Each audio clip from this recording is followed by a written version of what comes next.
Hi viewers, welcome to our channel. இன்னைக்கு நம்ம இட்லி, தோசை, சப்பாத்திக்கு ஒரு சரியான மல்லி சட்னி, தேங்காவை வச்சுட்டு நம்ம கொத்தமல்லி சேர்த்துட்டு ஒரு மல்லி சட்னி செய்ய போகிறோம். அது எப்படி செய்யறதுங்கிறத பார்க்கலாம். நான் வந்துட்டு 1/4 முடி தேங்காய் எடுத்து வச்சுருக்கிறேன்.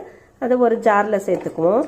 அதோட 2 பச்சை மிளகா, இது பெரிய பச்சை மிளகா, அதனால் 2 சேர்த்துருக்குறேன்.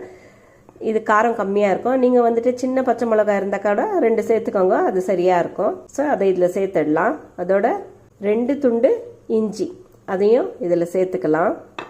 2 ஸ்பூன் பொட்டுக்கடலை வச்சுருக்கிறேன், அதையும் இதில் சேர்த்துடுவோம். ஒரு சின்ன துண்டு புளி, அதையும் இதில் சேர்த்துக்கலாம்.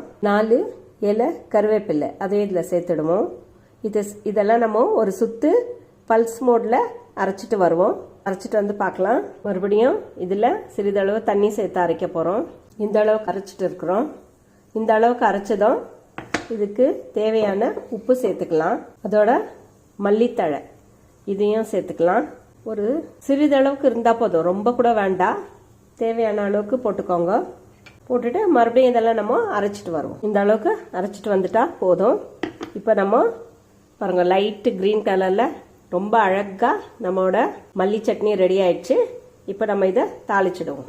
ஸ்டவ் ஆன் பண்ணி ஒரு பேன் வச்சுட்டு ஒரு ஸ்பூன் அளவுக்கு எண்ணெய் சேர்க்கலாம். எண்ணெய் சூடாந்தோம் சிறிதளவு கடுகு பொரிஞ்சதும் ஒரு பிஞ்சு சீரகம், சிறிதளவு உளுந்து, ஒரு வரமிளகாய், ஒரு 4 இலை கருவேப்பிலை. தாளிப்பை நம்ம இதில் சேர்த்துடலாம். நம்மளோட மல்லி சட்னி ரெடி ஆயிடுச்சு. வீட்டில் ட்ரை பண்ணி பாருங்கள் வியூவர்ஸ். மறக்காமல் நம்ம சேனலை லைக் பண்ணுங்க, ஷேர் பண்ணுங்க, சப்ஸ்கிரைப் பண்ணுங்க. நீங்கள் இதை ட்ரை பண்ணி பார்த்துட்டு எப்படி இருக்குன்னு சொல்லுங்கள். ரொம்ப சிம்பிள் தான், ரொம்ப டேஸ்டியாக இருக்கும். தேங்க்யூ.